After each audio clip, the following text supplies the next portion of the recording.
কোজাগরী লক্ষ্মী পুজো বলে কথা, আর আলপনা দেব না তা তো হয় না। তো আলপনা দিয়েছিলাম, বাট মানে খুব তাড়াহুড়োর মধ্যে দিয়েছিলাম আর হাতে টাইমটা খুবই কম ছিল। তাই খুব একটু বেশি আলপনা দিতে পারিনি। আগে যেমন মানে সারাদিনের মেইনলি দুপুরবেলার টাইমটা আমি বসে বসে আলপনা দিতাম। তো আর দিয়েছিলাম বৌদিদের বাড়িতেই দিয়েছিলাম। আর এই দেখতেই পাচ্ছ পুটুস বসে বসে ও দেখছিল। আর এইখানে আলপনা দিয়েছিলাম পুরো মন থেকেই দিয়েছি। ডিজাইন সেভাবে দেখা হয়নি কারণ মোবাইলটাতে ভিডিও করছিলাম। হাতে এক্সট্রা কোনো মোবাইলও ছিল না। জাস্ট মন থেকে দিয়েছিলাম। জানি না তোমাদের কেমন লাগবে। বাট আমার যেটা লেগেছে, আমি অন্যবার তুলি দিয়ে দিই। তো এবার তুলি-ফুলি কিছু হাতের কাছে আর পাইনি বলে আমি হাতে করেই দিয়েছি। তো দেওয়ার পরে নিজের যেন মনে হচ্ছিল একটু থ্যাবড়া টাইপের হয়ে গেছে।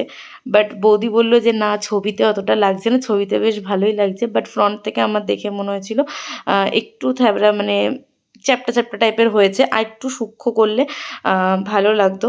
তো যাই হোক, আর আমার লিকুইডটাও না খুব পাতলা হয়ে গেছিলো। তো যাই হোক, আমি করেছি। তো কে আলপনা দিলে অবশ্যই কমেন্টে জানিও, বা তোমাদের আলপনার ছবিগুলো আমার কমেন্টে পোস্ট করো, দেখব। আমারটা খুব একটা ভালো হয়নি। কেমন দেখো নিজেরাই। আমার তো মনে হচ্ছে একটু মানে সরুর মধ্যে করলে ভালো লাগতো। বাট আমি চেষ্টা করেছি আর খুব কম সময় করেছি কারণ আজকে অফিস ছিল, টাইম বের করাটা খুব ডিফিকাল্ট হয়ে গেছিলো। বাট তবু ইচ্ছা করলো, লক্ষ্মী পুজো বলে কথা, তাই জন্য আলপনাটা করলাম। তো তোমরা অবশ্যই জানিও কেমন লাগছে, আর ভিডিওটাকে কোথা থেকে দেখছো অবশ্যই কমেন্ট করে জানিও। তো চলো, সবাই ভালো থেকো, সুস্থ থেকো, সাবধানে থেকো।